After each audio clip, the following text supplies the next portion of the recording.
ए भौजी सुना सुना सुना सुना।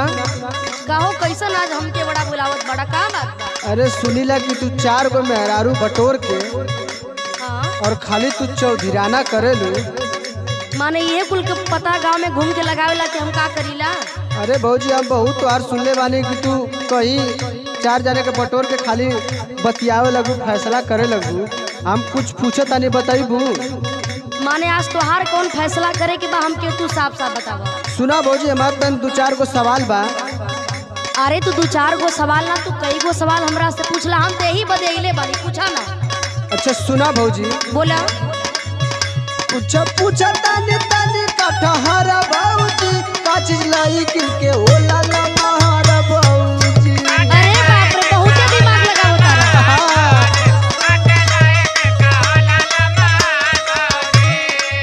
ए देवर जी का हो भौजी?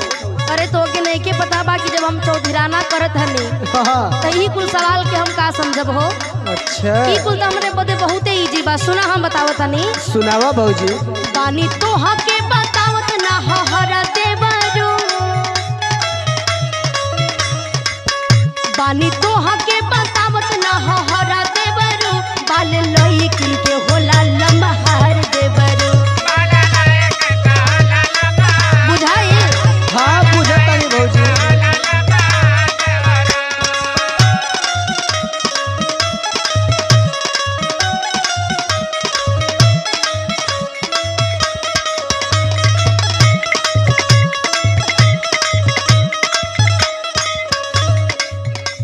ए भौजी बोला।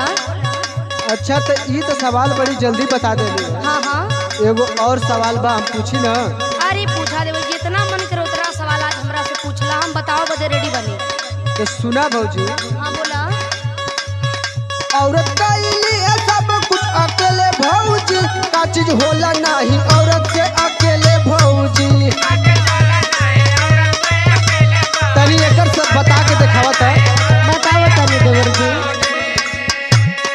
ए देवर जी का हो भौजी? अब वही तू हमरे आगे का लइका नु बड़ा अच्छा आ नाती सिखवे नानी के चलबू नानी गौने तई कुल कैसे हो पाई?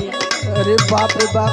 ई कुल तो हमरे बदे बहुते इजी बा, सुना हम बतावत तनी कवन काम लइकी अकेले ना कर पावेलिन। बतावा। सुना हम बतावत तनी। सुनावा।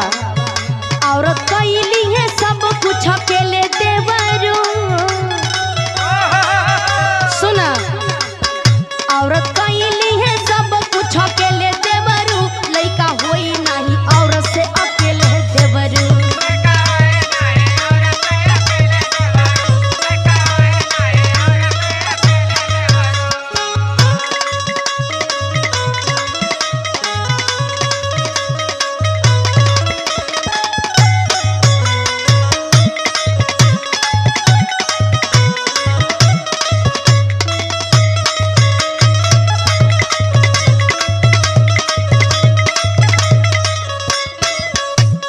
ए भौजी बोला। हाई 2 गो सवाल का जवाब दे देलू, तनी बनना मत। माने औरू सवाल रखले बड़ा का? सुना इतनी सरका सवाल का जवाब दा तब न तोके हम जानी। अरे पूछा पूछा। सुना। बोला।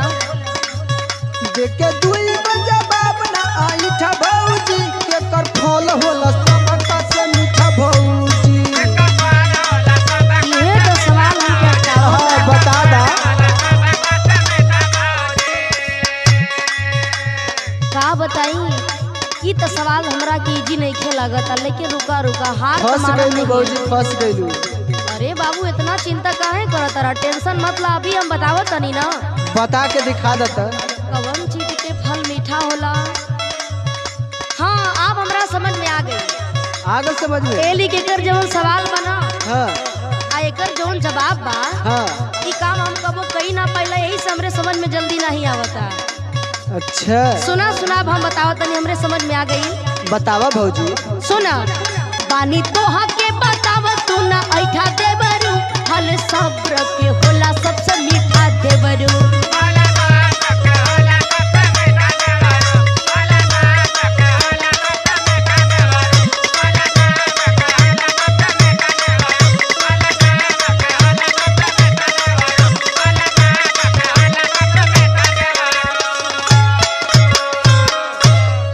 तो भौजी मान गई नी, सच्चो चौधराना करेलू। इहे तो हमार क्वालिटी बा।